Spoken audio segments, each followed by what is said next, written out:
There you go.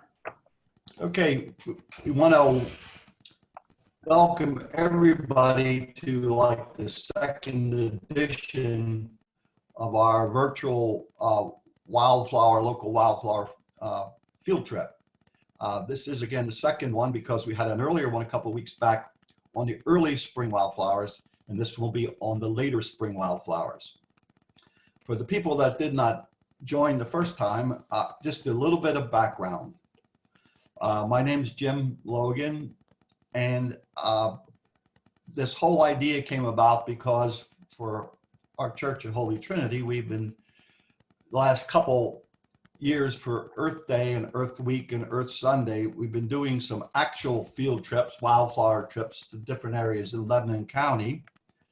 And this year we were going to make a trip to Lancaster County on a Saturday, and then on Earth Sunday, we were going to do a family-friendly walk at Coleman Memorial Park. But obviously with the COVID situation, all this had to be canceled. So talking to Pastor, I said, what about, could we do a virtual field trip? And she thought it was a good idea. So this is the second installment. Before I get started, just a couple, I could call them disclaimers. Number one, I'm not a professional botanist. Much of what you'll see and will share with you has been from learning as you go from people that really knew wildflowers, what we walked with, plus looking at different books on identification, plus many, maybe hundreds of photographs. So if you have questions at the end, I can answer what I can answer, but again, I'm not an actual botanist, okay? Second kind of disclaimer, since this is called later spring wildflowers versus earlier spring wildflowers, there's no cutoff date where first of all, like the 1st of May, then these are in bloom and the 14th, they kind of all fuse into each other, but these are the ones that you would find generally blooming in May.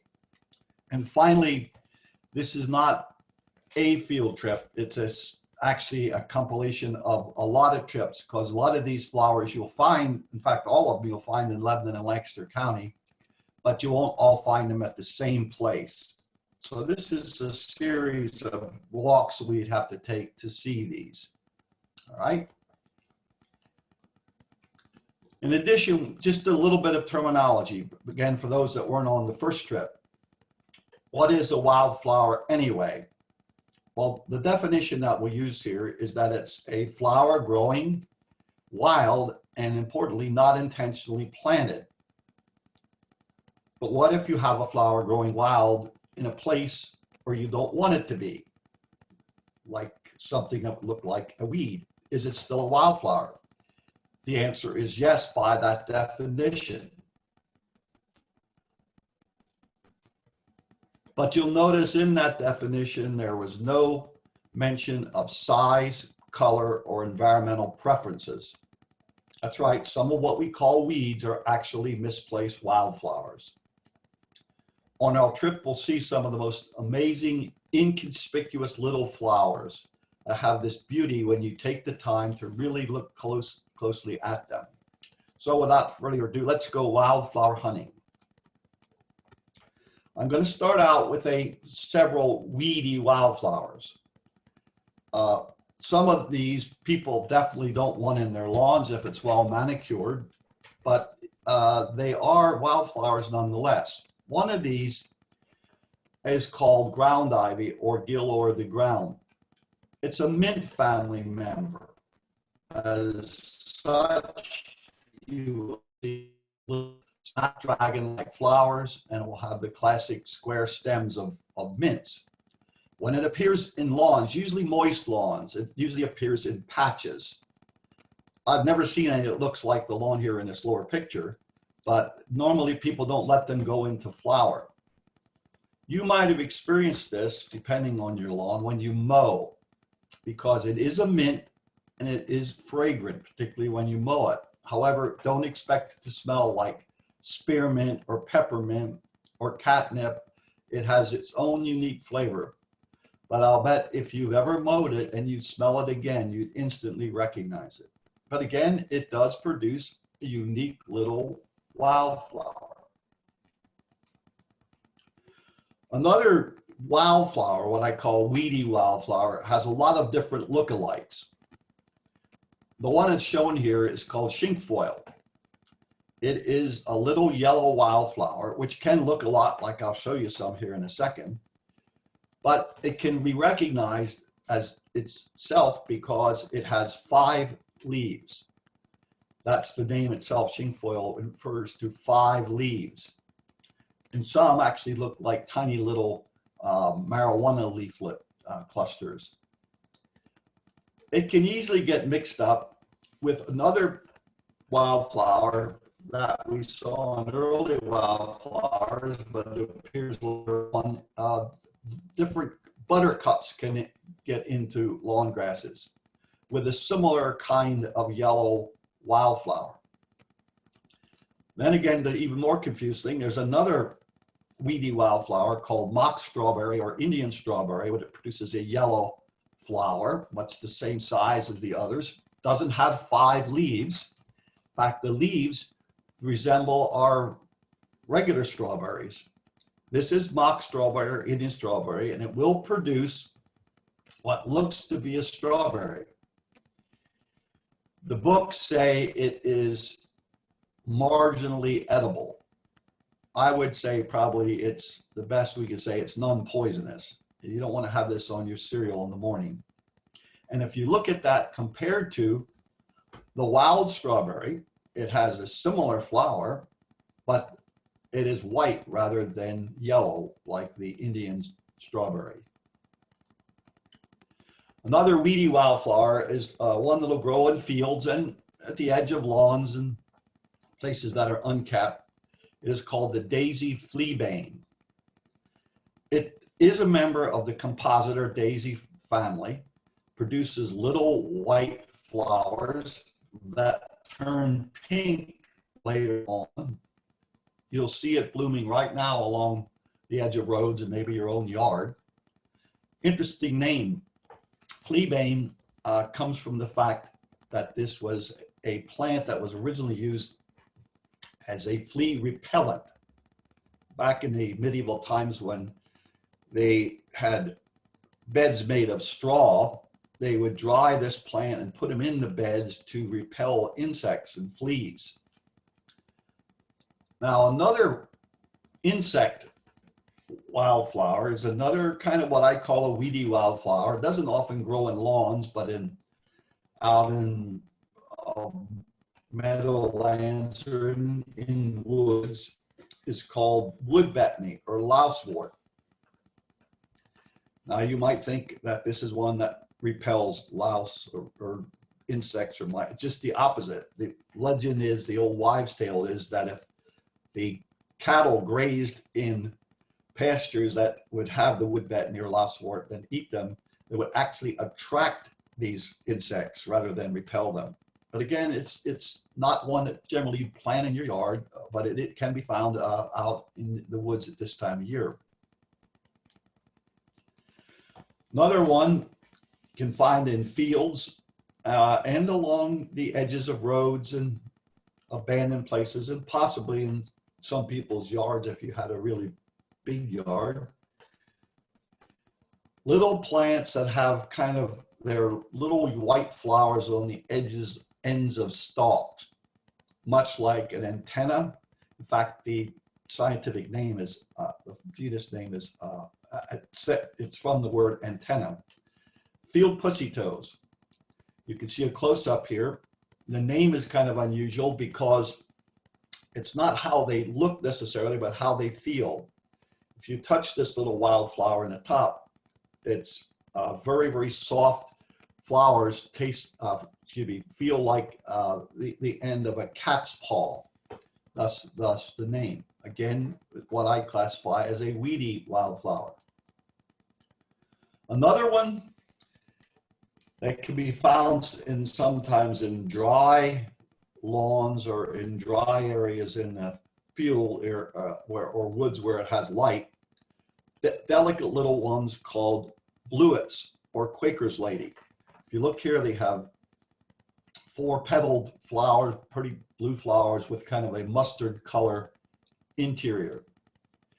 This is another one that if you could take this flower and multiply its size by 5 or 10 times, you'd have a flower that people would be planting in their yards for a showy flower.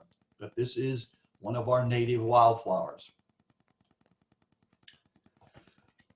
As you get toward the edge of woods, you get another one that I would classify kind of as a weedy wildflower. From a distance, it might look like it's we call the black mustard or the field mustard. But if you come up closer and look at it, like it's shown here in the picture, instead of 4-petaled flowers, they're clusters almost daisy-like. These are called golden ragwort. These have actually become popular, and you can buy these at native plant nurseries to be planted in your wildflower garden. As we get into the woods proper, or sometimes just along the edge, along woodland roads and so on, you get to one of the most, I call it one of those spectacular and beautiful spring wildflowers. It's a tall one that grows over 1 foot tall, has this kind of pink color to it. These are known as wild geranium because they are actually relative to our geraniums that we plant. If you look at the flower closely and have ever looked at the single geranium flowers, you can see the resemblance. But the cranesbill is the interesting name because when it is pollinated and starts producing its seed capsule, the seed capsule takes on a very unique shape. And it's shown here, this would be the end of the flower, and it reminded the early people that it reminded them the bill of a crane. And as a result, you can see in the picture here where the name cranesbill came from. So it's sometimes referred to as cranesbill geranium. One that is pretty much recognizable, even for kids learn to recognize this. If you find in the woods in May, what looks like a little miniature field of kind of tattered umbrellas standing 1 foot tall or so. These are the canopies of the mayapple. What some people maybe don't know is that if you find them with single umbrellas, they will not produce the flower. But if you find one with split stems and 2 umbrellas, you can find the mayapple flower located right down at the point where the 2 stems split. This plant, by the way, nearly every part is considered poisonous. However, the fruit that develops from the flower, if it ripens, the early pioneers and settlers, when it got to be a kind of a lemon to brown color, it was called a mandrake, and they actually used it in making jelly. But the rest of the plant is actually poisonous. Another unusual wildflower that is fairly recognizable by people because of its unique shape is called jack-in-the-pulpit. Named so because it looked like in the early churches, a pulpit had like a hood over top of it, and this is the person standing inside the jack. This is actually the reproductive part called the spadix. What is interesting is that when the jack-in-the-pulpit plants are young, the first couple of years when they produce a flower, much of the spadix had male flowers, pollen flowers on. And only when the plant gets big enough and produces bigger spadix like this, do you get more female flowers, which will eventually produce the female parts and the seeds. Now, I've heard people say that they walked in the woods maybe in summer and they saw these little stalks sticking up with all these red berries on them. They go, what in the world is that? Well, that is technically the fruit of jack-in-the-pulpit. In other words, this would be generated from the female flower parts that would be here. Now we get to the ones that I don't call weedy wildflowers at all. These are some of the most spectacular and unique, beautiful ones. These are the orchids. That's right, we do have orchids. In fact, a lot of species of orchids growing wild in our woods, but some are more showy than others. The one is actually called the showy orchis. This is just a little orchid, only standing, maybe 6 inches from the forest floor.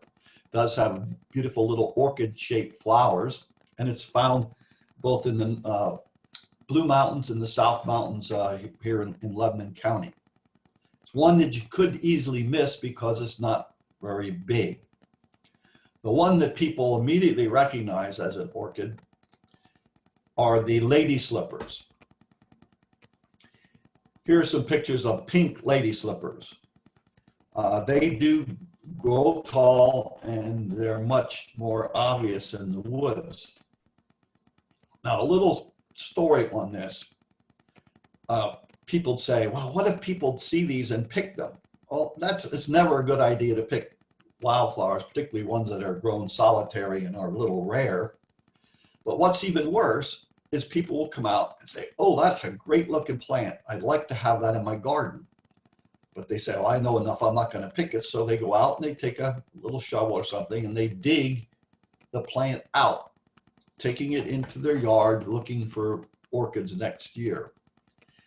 The chance of that happening are like almost nil, because orchids are very, very specific to the kind of soil and actually the microscopic fungus fibers that'll grow in the roots of the plant.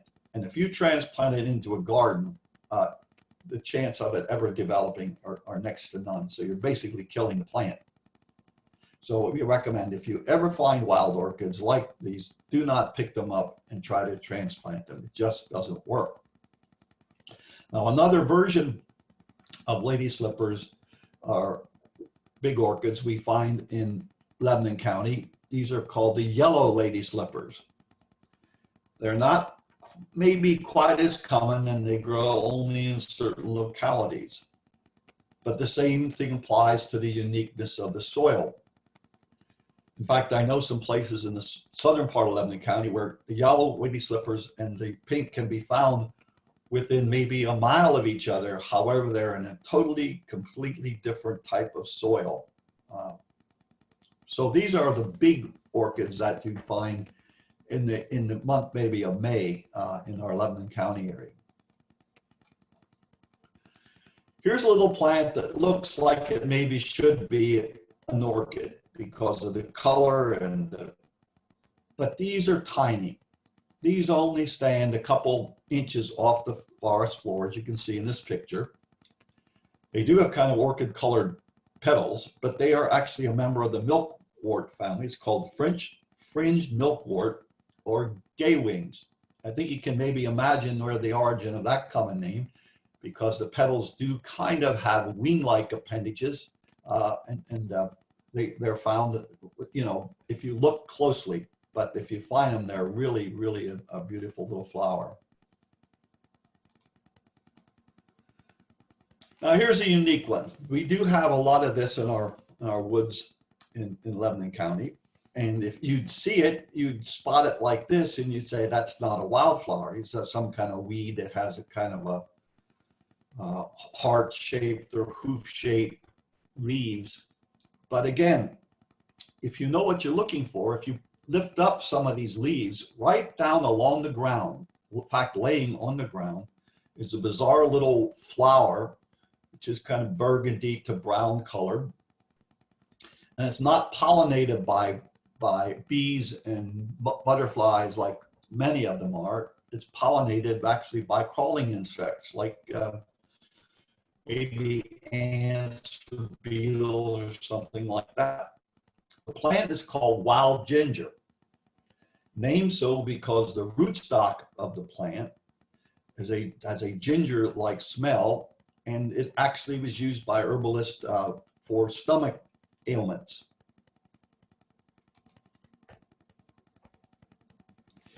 Here's another wildflower It does grow in Pennsylvania, a little bit in Lebanon County, but a lot of it farther north. It's called foam flowers, named so because the flowers on the stalk have a foamy looking appearance to them. This is what the ones that you find naturally would look like. This has been one that, again, has been taken over for cultivation in gardens, wildflower gardens and otherwise. This is the commercial variation on foam flower. It's the same basic flower, but this is one that's actually growing in our perennial garden here in town. Foam flowers. We've been looking mostly on the ground, right at ground level for these, but if we look up a little higher and into the trees, we can also find some woody stem wildflowers growing in the month of May. One is our own native azalea. Most people recognize azaleas that are planted in the yard. This is the wildflower azalea called the flame azalea. Again, growing in small kind of bushes or small stalky plants. Up in the trees, we have our wildflowers. Most people think of tree flowers like cherries and apples and so on with blossoms at the end of their stems. This is a native Pennsylvania wildflower where the blossoms occur along the length of the stem. This is called redbud, and it blooms in late April and May. It's just about finishing up right about this time. And once the blooms are done, they kind of fall off and you wouldn't have even known the blossoms were on the stem.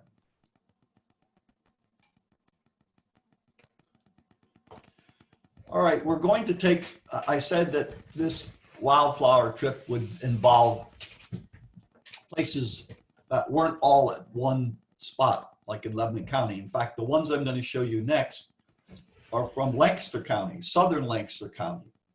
There are some beautiful wildflower preserves on ravines that head into the Susquehanna River in the southern part of Lancaster. The most famous one that maybe you've heard of is Shanks Ferry, but there are other ones that are less well known and require larger hikes to get to. And these photos are going to be from those wildflower preserves. This photo here shows a hollowed out base of a tree, and there are at least 5 different species of wildflowers growing in this, almost like somebody planted a garden here, but they're all growing wild. Let's take a look at some that you'd find there, as well as places in Lebanon County. First of all, there's a tall, stalky wildflower that has ladder-like leaves that come out the sides of the stem. There are 2 kinds. They're both referred to as Solomon seal because of on the woody underground portion, they're supposedly resemble the seal of Solomon on them.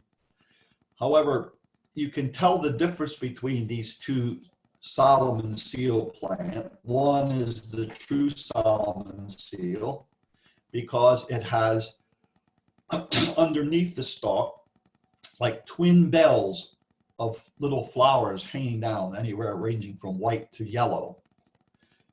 The other little coarser, taller one is called false Solomon seal or spiker, and it will have the flowers at the top of the stem. Both of these species are found in Lebanon County as well as where these were photographed.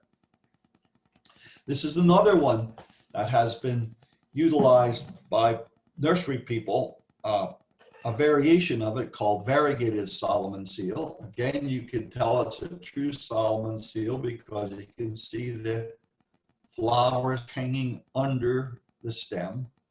This is commercially available, and it's an excellent wildflower one. Only one thing, it spreads like crazy wherever it's grown. The Solomon seals. Here's another one of my favorites, a tall wildflower that produces blue to pink colored bell-shaped flowers on. It's called Virginia bluebells. This is not to be mixed up with the bluebells that come from bulbs that people call bluebells that are planted in gardens. This is a wildflower. It prefers moist habitats Uh, Here in Lebanon County, a place to see Virginia bluebells is along the floodplains of the Swatara Creek in the northern part. There's places where it's totally carpeted with these blue flowers. They don't last very long, and they're probably already pretty much died out, but they're very, very common along floodplains. Virginia bluebells. Another one that is not quite as common, these are known as wild phlox or wood phlox. Now, a lot of different variations of phlox that you can buy commercially for gardens, but all phlox will have 5 petals that are widely separated like you see here. So this is wood phlox or wild phlox. Then we get to probably one of the more unique wildflowers, a taller one called trilliums. Trillium comes from the name, comes from the word tri or 3, because they all can be recognized of having 3 distinct separated petals. I've just shown a couple of the types that can be found here. These kind were found again in Lancaster County, but some of them at least can be found here in Lebanon County. This one is the red trillium. You'll notice that even the flower part comes in 3s. This is called nodding trillium because the flower actually hangs below the kind of umbrella of the 3 leaves. A little bit rare one that we have in Lebanon County at very few spots that we found, it's called painted trillium. You can see it here with kind of a reddish colored center. And my favorite, and I know only really grows at one place in southern Lancaster County, it grows wild, great numbers in western Pennsylvania, is called the great flowered white trillium or Trillium grandiflorum. Big, showy white flowers that will turn pink as the flower ages. So if you're out walking, just look for plants that have the 3. Sometimes people get them mixed up with Mayapples because they have that kind of umbrella look, but the number 3 is your key to spotting trilliums. A couple other bizarre ones that at least one of these grows wild in Lebanon County, but these were photographed in Lancaster County. They have kind of parsley or fern-like foliage, and the flowers come up in stalk. This upper one is called Dutchman's breeches. Named so because it reminded the early people that made the common names of little Dutch pantaloons, like hanging upside down on a clothesline. The kind of look-alike is called squirrel corn. But you'll notice on these flowers, they're heart-shaped. You say, well, that looks familiar. Well, the bleeding heart that people grow in their gardens is a very close relative of our wild Dutchman's breeches. So if you're out walking and you see anything that kind of looks parsley or ferny-like growing in patches with wild flowers sticking up from it, it's probably one of the 2 of these, more than likely in Lebanon County, the upper one. And again, in the beginning, I said about beauty in wildflowers. Sometimes you got to take time to really look close, even have a little magnifying lens to look. These grow in our woods, certain places, rich soil. They're called mitrewort or bishop's cap. You could easily walk by this plant in the woods thinking it's some kind of weedy looking thing. But if you really take time to look close like this ultra close up, the little flowers are spectacular. And it's named mitrewort because the shape of the actual flower cluster container here reminded them of the cap of bishops, which is called a mitre. So this is one you really have to look for, but if you take the time, the flowers are worth seeing for sure.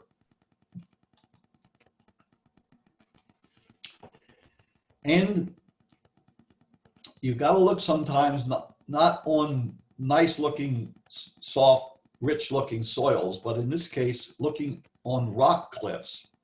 Along the ravines going into the Susquehanna River, there's a lot of rocks and in little patches of soil. You can find one of our wildflowers called the wild columbine. Now, columbine has been, different cultivars have been made of this, and you can get it as one of the garden plants that are coming. But this is the wild version, often preferring kind of rocky environments. Finally, before we leave our trip here, we want to talk about some invasive wildflowers. A little bit of terminology.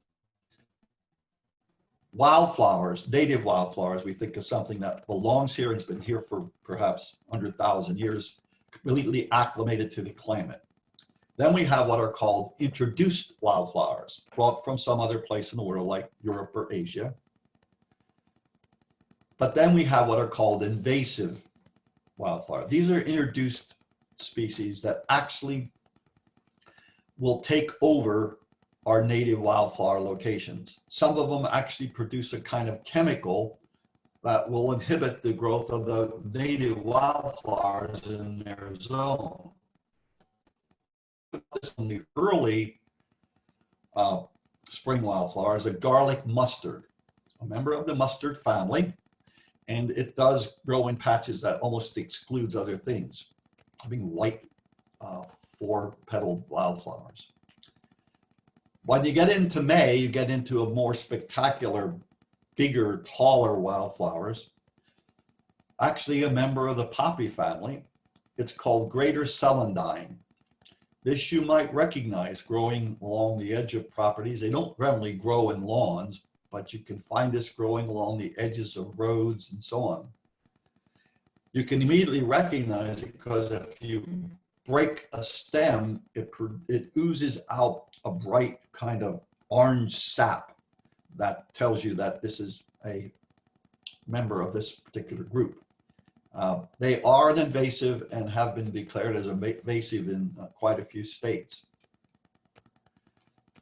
Here's an interesting invasive story because it's Dame's rocket, a garden favorite gone rogue. Technically, our definition of wildflowers doesn't apply here quite as much because this was a European plant. It's actually, I believe, a member of the mustard family that was grown extensively in European gardens. It's brought to this country because it was a free-growing and flower that you could put in your garden. It would produce nice patches. Like many mustards, it can spread its seeds far and wide. And now you can, I just noticed it this past weekend, you drive along many of the roads and you can find pockets of these tall, rather attractive yellow wildflowers growing, pink wildflowers growing. They are Dane's rocket, and now they have spread out and have been a competitor for some native species. Not in Pennsylvania, but there are 4 states that have declared this as an invasive species, but obviously one of the more beautiful ones. Finally, I put this picture in because it's unique. I guess you might call it a wildflower. It's a vine. This is one growing at the entrance of Coleman's Park here in Lebanon. It's wisteria. I put it in because I've seen wisteria growing in several places. However, the stalk of this wisteria that clings to the back of this tree is as thick as your leg. I have no idea how old this particular one is, but it has to be an old vine. There are native Pennsylvania or North American wisteria, and then there's some that brought here from Asia. I really don't know which one of these it is, but if you have the opportunity right about now to during the month of May and you drive past the entrance to Coleman Memorial Park, you can see this monumental, huge wisteria vine growing.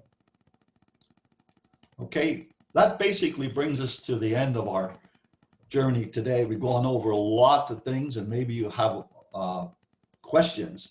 If time allows and you want to open up the mics or whatever, I'll answer any that that we can if you're interested or as time allows.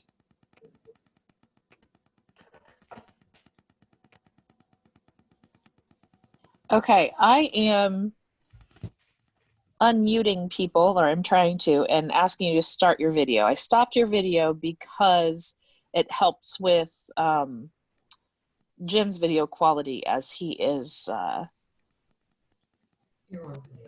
presenting here. So you can unmute yourself and start your video if you know how to do that yourself. Okay, you don't have, it doesn't matter if you want to have the questions or just have them from the group that's watching. That doesn't make any difference to me.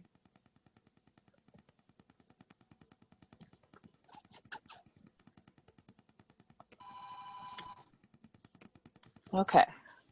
I did have a question. What was it? You just mentioned the Dame's Rocket. Yes. So my husband is a big fan of those, and he says every single year, I want to stop at the side of the road and dig some of that up and put it in our garden. Is that a good or a bad idea? I would say it's not a bad idea. Okay. If you're not going to remove a plant that is basically a native plant, and you realize if you do succeed, they're going to seed in and you're going to have more of them.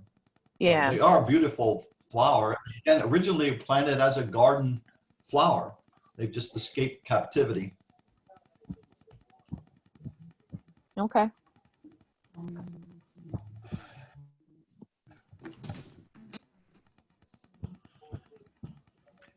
Jim.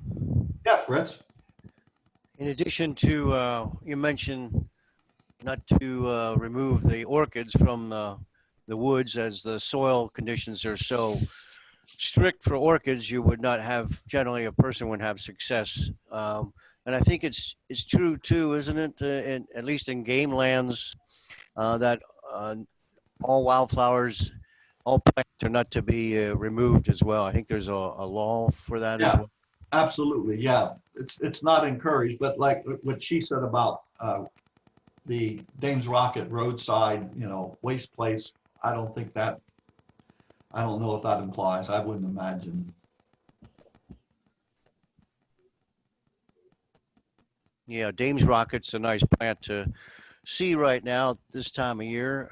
We see it commonly along the roadsides, and it comes in a couple different colors too, the white as well as a lavender and what have you. Another one that will start coming out pretty soon, I don't think you mentioned it, is chicory. Oh yeah, I didn't, because that's essentially, that would be like what I would call a summer wildflower. Yeah. Right. So I actually have chicory seeds that I am planning on planting because I want to try harvesting the root to making a coffee additive. Yeah. Trying to stretch our coffee supply here. I don't drink coffee, but my husband does. I'm going to sneak it in. He really liked the coffee we had when we were in New Orleans, and it had chicory in it. So I'm going to try it. Right. I was just going to mention that's true. Yeah, they do use chicory down there in Louisiana in their coffee. Yeah. I particularly like the color of it. They call them cornflowers, and the color of the chicory blossoms are really, really pretty when they come in. They are. Kind of weedy looking, really nice plant. Hey, Jim. Yeah. Does sarsaparilla grow wild around here? I've seen a flower up around in Soterra that looks very similar to that. Yes, it does. They have wild sarsaparilla. There's another one that kind of resembles a tall one that's called doll's eye. Fritz, are there another one besides those two that kind of resemble each other that we run into? They bloom a little later. I can't think of any at the moment. They're about 4 to 5 inches off the ground. I just saw them last week. So Can I say something? Yeah. What's that? One thing I do know for everybody is that right now the Dow's Eyes is just starting to appear. Out here in the valley, it's up probably 18 inches already. And there's a very, very easy way to tell the difference between Dow's Eyes and sarsaparilla.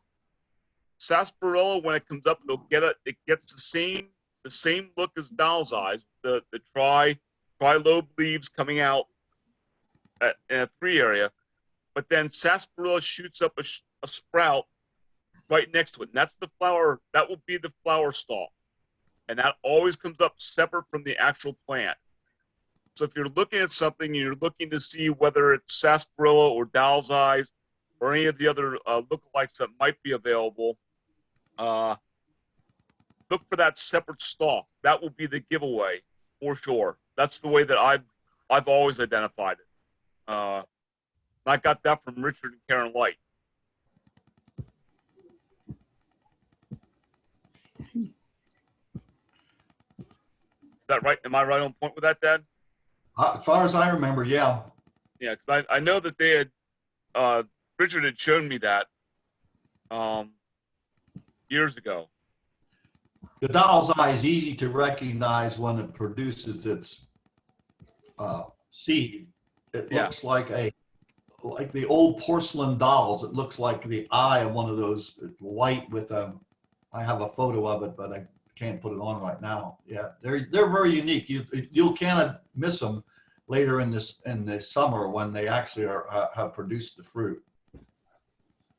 And sarsaparilla is fairly common, Tom. We have a lot of that out here. You just have to look for it because you can get it confused with the Dow's Eyes very, very easily until you see the flower stalks come up.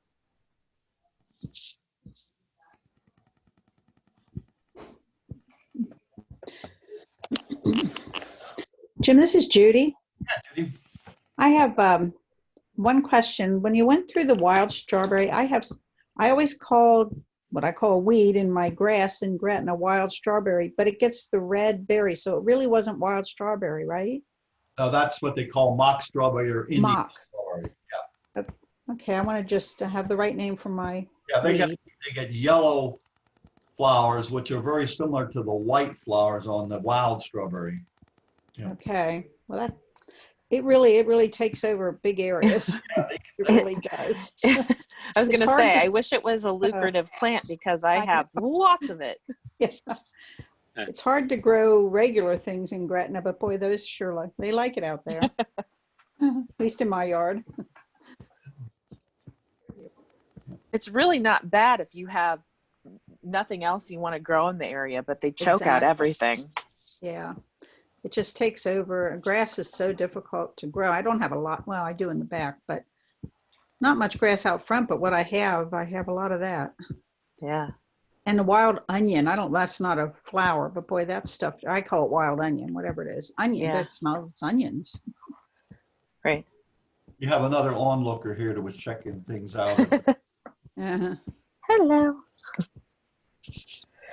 Well, thank you, Jim, for the presentation. It was enlightening, and hopefully we can all get out and look for some of those wildflowers. I know I have them in my yard, a lot of them, so I have to figure out if I have buttercup or one of the other imitation ones.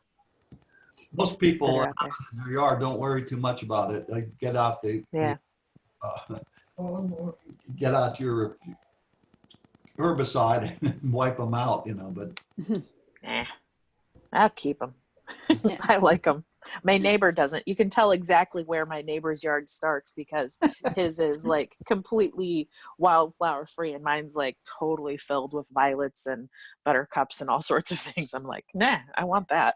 That's a Prefer it. question. That's exactly what I have out here.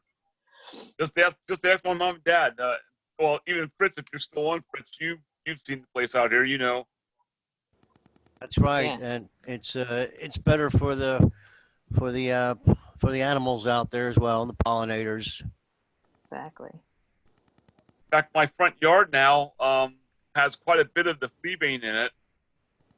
The backside has a mixture of hawkweed and golden ragwort, and I'm starting to shoot the daisies up. They'll be up by mid-June. Huh.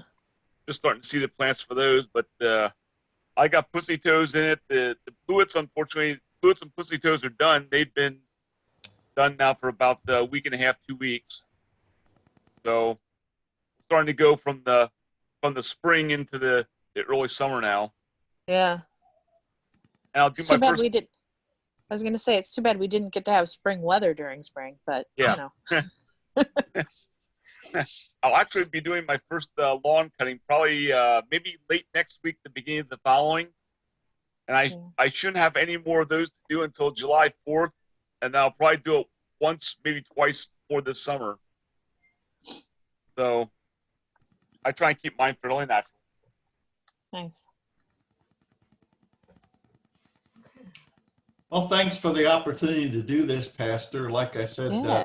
earlier, you know, I really do like going out and doing it in person because there's more questions and things pop up, and I see something that wouldn't even, you know, I selected out what I wanted on this for hopefully the ones that are people know from their yard and would know, or then the more spectacular ones. But like I said, the place to go is down in southern Lancaster County, and Nice. there you can't even walk off the path without tramping on dozens of wildflowers. It just looks like you're in a place like it, almost like Longwood Gardens kind of deal, you know. Cool. Well, we look forward to the time when we can actually do that walk in person. Yes. But thank you for doing this one. You've given us lots of things to be able to look out for as we venture out in our socially distant, appropriate ways. Talk to you all later. Have a good week. Yep. Yep. You too. Thank Bye. you. Thank you.